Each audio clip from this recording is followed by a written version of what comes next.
Hi అండి, అందరికీ నమస్కారం. Welcome to my YouTube channel. ఇప్పుడే మనం ఈ వీడియోలో ఏపీ ప్రభుత్వ ఉద్యోగ పెన్షనర్లకు 12వ పీఆర్సీ పే స్కేలు అలాగే ఐఆర్డీఏలపై ముఖ్య ప్రకటన అయితే తెలుసుకుందామండి. ఆ వివరాలు ఏంటో ఈ వీడియో అయితే ఇక్కడ స్కిప్ చేయకుండా ఎండ్ వరకు చూసినట్లయితే ఇన్ఫర్మేషన్ పూర్తిగా అర్థమవుతుందండి. అలాగే వీడియో నచ్చినట్లయితే ఒక లైక్ చేయండి. తోటి ఉద్యోగ మిత్రులతో అయితే వీడియో షేర్ చేస్తానని ఆశిస్తాను.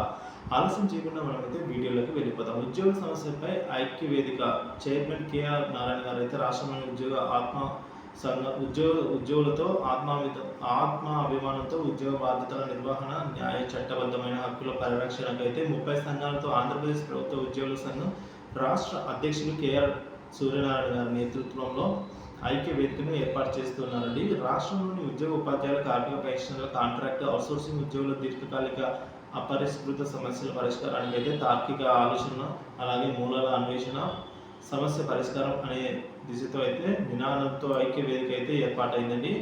ఇక కేఆర్ సూర్యనారాయణ గారు చైర్మన్గా వ్యవహరిస్తున్న ఐక్య వేదిక కో చైర్మన్గా కె హరీష్ కృష్ణ, అలాగే వైస్ చైర్మన్గా సిహెచ్ పాపారావు గారు, కేదారేశ్వరరావు గారు, రమేష్ కుమార్ గారు, రవీంద్రబాబు గారు, సెక్రటరీ జనరల్గా పఠాన్ బాజీ అండి. డిప్యూటీ సెక్రటరీ జనరల్గా అయితే జి ఆస్కర్ రావు గారు, నరసింహారావు గారు, జాయింట్ సెక్రటరీగా అబ్దుల్ రజాకు, అలాగే రంగనాథ్ బాబు, ఎంవి ప్రభాకర్ రావు, పరమేశ్వర్, అలాగే కోశాధికారిగా జి రమేష్ కుమార్ గారు, ఆర్గనైజింగ్ సెక్రటరీగా ఎం శ్రీనివాసరావుని ఏకగ్రీవకంగా అయితే ఎన్నుకున్నారండి. ఈ సందర్భంగా సిపిఎస్ అలాగే సిపిఎస్ని జీపీఎస్ని రెండింటి కూడా రద్దు చేసి ఓపీఎస్ని పునరుద్ధరించాలని, అలాగే 12వ పీఆర్సీని సత్వరమే అమలు చేయడంతో పాటుగా సకాలంలో డిఎల్ చెల్లించాలని అయితే కోరడం జరిగింది. అలాగే 25,000 కోట్లకు పైగా ఉన్న పెండింగ్ బకాయిలు చెల్లించాలని, ప్రతి నెల 1వ తేదీన జీతాలు పెన్షన్ చెల్లించడాన్ని చట్టబద్ధం చేయాలని అయితే ఈ సందర్భంగా సూర్యనారాయణ గారు అయితే కోరడం జరిగింది.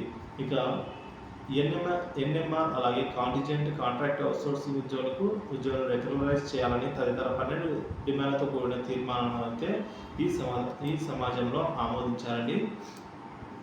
సో ఈ విధంగా ఉద్యోగుల కోసం అయితే కోరడం జరిగింది. దీనికి సంబంధించి ప్రభుత్వం ఎటువంటి నిర్ణయం తీసుకుందో చూడాలండి. ఇంకా ఎన్నికల మేనిఫెస్టో కూడా రాదు. ఇన్ కేసు ఒకవేళ ఎన్నికల మేనిఫెస్టోలో ఇవన్నీ చేర్చుతారా, దీనికి సంబంధించి ఏమైనా అంశం ఉండబోతుందా లేదా అనే వివరాలు అయితే తెలియాల్సింది. అలాగే ఇప్పుడు తాజా సంవత్సరం చూసుకున్నట్లయితే మనకు పెండింగ్ బకాయిలు ఏవైతే ఉన్నాయో ఏబీజీఎల్ఐ లోన్లు కానీ, జిఐఎస్ కానీ, ఈ విధంగా కొన్ని సరెండర్ లీవ్స్ కూడా అతి తక్కువ మొత్తంలో సరెండర్ లీవ్స్ ఇవి కూడా కొన్ని అయితే జమ అవుతున్నాయండి. ఇదైతే ఒక ముఖ్యంగా అంటే ఇది ఒక శుభవార్త అని చెప్పుకోవచ్చండి. ఎందుకంటే మార్చి ఎండ్ లోపల 5,500 కోట్ల రూపాయలు చెల్లిస్తామని అయితే మాట ఇవ్వడం జరిగింది, హామీ ఇవ్వడం జరిగింది. కాబట్టి అందులో భాగంగానే చాలా చోట్ల అయితే ఈ విధంగా జరుగుతున్నాయి. సో మీరు కూడా మీకు సంబంధించిన పెండింగ్ బకాయిలు జమ అయినట్లయితే చెక్ చేసుకోగలరు. ఒకవేళ జమ అయినా కాకపోయినా ఈ వీడియో కింద అయితే ఒక కామెంట్ అయితే చేసి తెలుపుతారంటే ఆశిస్తున్నాను. ఇదే అండి ఏపీ ఉద్యోగ పెన్షన్ సంబంధించిన పైన పీఆర్సీ అలాగే ఐఆర్పై ఈ విధంగా కోరడం అయితే జరిగింది.